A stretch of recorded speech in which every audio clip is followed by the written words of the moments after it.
একের পর এক মিছিল হয়েছে এবং সেখানে স্লোগানের উপর স্লোগান দেখেছি, কিন্তু আজকের মিছিলটা মৌন মহামিছিল। মৌন কেন আজকের এই মিছিলটা? না, মৌন দুটো কারণ। একটা হচ্ছে যে প্রথম কথা হচ্ছে যে দুঃখের 180 দিন।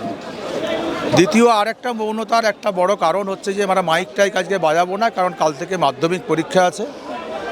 এটার যে আমাদের যে বিধি নিষেধ এবং মাধ্যমিক পরীক্ষার্থীদের যে যাতে অসুবিধে কিছু না হয়, আমরা শান্তিপ্রিয় নাগরিক, আইন মেনে চলতে আমরা চাই।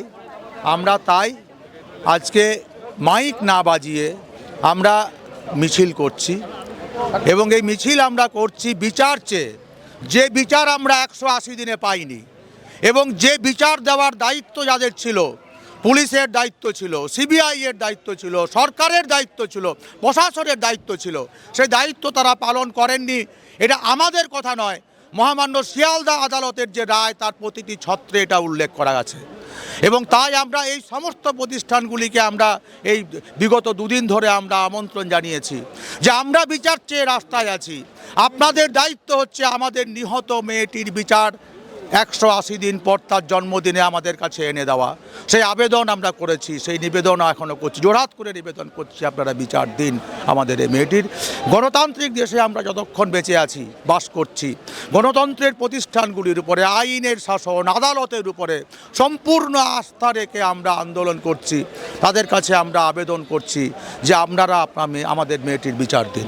আমরা দেখেছিলাম যে আপনারা একদম প্রথম থেকে যে আমরা যেটা বললাম যে স্লোগানের মাধ্যমে অনেক এই রাস্তায় নেমেছেন, পথে রয়েছেন। আজকে বলছেন নীরবতার মাধ্যমে আপনারা ঠিক একই চাওয়া পাওয়া নিয়ে রাস্তায় নেমেছেন, কিন্তু যেই কথা চেঁচিয়ে আপনারা পাননি, যে জবাব, আজকে নীরবতায় কি সেটা সম্পূর্ণ হবে?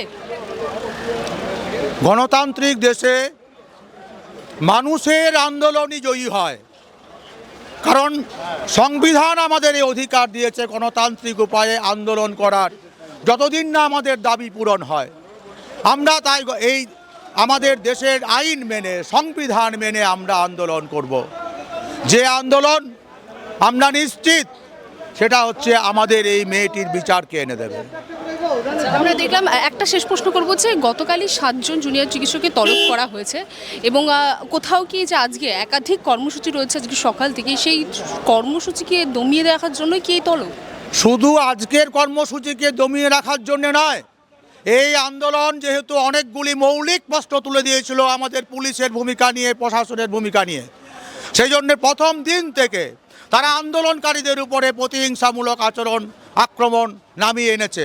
যারা চিকিৎসক, অচিকিৎসক যারা আন্দোলন করেছেন এবং বিগত বেশ কিছুটা সময় ধরে আমাদের মেডিকেল কাউন্সিল, পুলিশ, তারা হচ্ছে যে এই আন্দোলন যারা সামনে থেকে করেছেন তাদেরকে হচ্ছে যে বিভিন্নভাবে হেনস্থা করার চেষ্টা করছেন।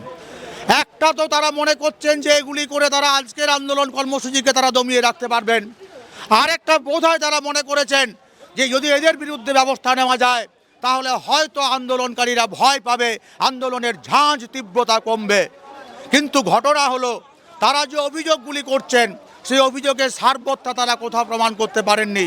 মহামান্য হাইকোর্টে পর্যন্ত তাদের এই সমস্ত অভিযোগগুলি নাকচ হয়ে গেছে।